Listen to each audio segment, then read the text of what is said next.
Uppal రామంతపూర్లోని BJP ఆధ్వర్యంలో భారీ rally. కేంద్ర ప్రభుత్వం చట్ట సవరణ చేసిన వక్ఫ్ బోర్డు అమెండ్మెంట్ బిల్లును వెంటనే తెలంగాణ రాష్ట్రంలో అమలు చేయాలని భారీ ర్యాలీ. పేద ముస్లింలకు ఈ బిల్లు ఎంతగానో మేలు చేస్తుంది. ముస్లింలలోని అనేక తెగులు ఈ బిల్లుకు మద్దతు తెలుపుతున్నాయి. కాంగ్రెస్, బీఆర్ఎస్, ఎంఐఎం పార్టీలు ఎటో తోచుక ముస్లింలను తప్పుదోవ పట్టించే ప్రయత్నం చేస్తున్నారు. మైనారిటీల భూములు లాక్కోవడానికి ప్రభుత్వం చేస్తున్న చర్యగా పేర్కొంటున్నారు అని బీజేపీ రాష్ట్ర ఉపాధ్యక్షుడు ఎన్వీఎస్ఎస్ ప్రభాకర్ అన్నారు. ఇటీవల కాలంలో లోక్సభలో, రాజ్యసభలో భారత ప్రధాని నరేంద్ర మోడీ గారి యొక్క నాయకత్వంలో వక్ఫ్ బోర్డు యొక్క అమెండ్మెంట్ బిల్లుని ప్రతిపాదించడం, దానికి ఇటు లోక్సభ, రాజ్యసభలో ఆమోదించడం కూడా జరిగింది.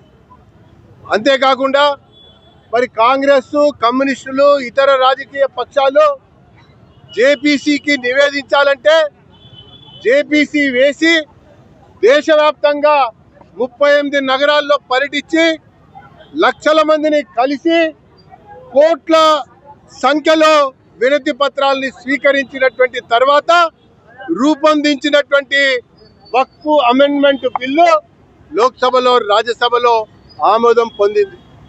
ఈ యొక్క బిల్లు ముస్లింలలో ఉన్నటువంటి పేద ప్రజల యొక్క సంక్షేమం కొరకు ఉపయోగించడానికి, అభివృద్ధి చేయడానికి దోహదం చేసేటువంటి బిల్ అని చెప్పని పేర్కొన్నారు.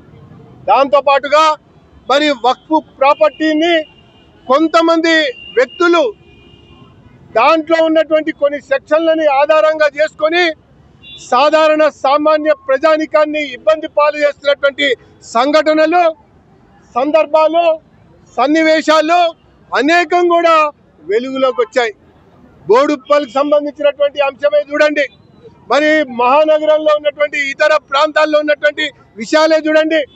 మరి కొన్ని దేవాలయాలు కూడా, తరతరాలుగా ఉన్నటువంటి దేవాలయాలు కూడా, చర్చిలను కూడా మరి వక్ఫ్ ప్రాపర్టీ అని చెబుతూ ఒకవైపున ఇబ్బందికరమైనటువంటి పరిస్థితి క్రియేట్ చేస్తున్నటువంటి ఒక నేపథ్యంలో అమెండ్మెంట్ తీసుకొచ్చి మరి ఆ యొక్క భూములని కాపాడటంతో పాటు ఆ ఆస్తుల ద్వారా వచ్చేటువంటి ఆదాయాన్ని పేద ప్రజల యొక్క, పేద మైనారిటీల యొక్క సంక్షేమం కొరకు, విద్య కోసం, వైద్యం కోసం, మరి సాంకేతిక పరిజ్ఞానం కోసం ఉపయోగించాలని చెప్పని భారత ప్రభుత్వం ఆలోచిస్తూ ఉంటే ఈ కుహానా లౌకికవాద పార్టీలు, సోకాల్డ్ సెక్యులర్ పార్టీస్ గా చెప్పుకుంటున్నటువంటి కాంగ్రెస్, ఎంఐఎం, బీఆర్ఎస్, మరి సమాజ్వాదీ పార్టీ లాంటి పార్టీలు ముస్లింలను తప్పుదోవ పట్టిస్తూ ఉన్నాయి.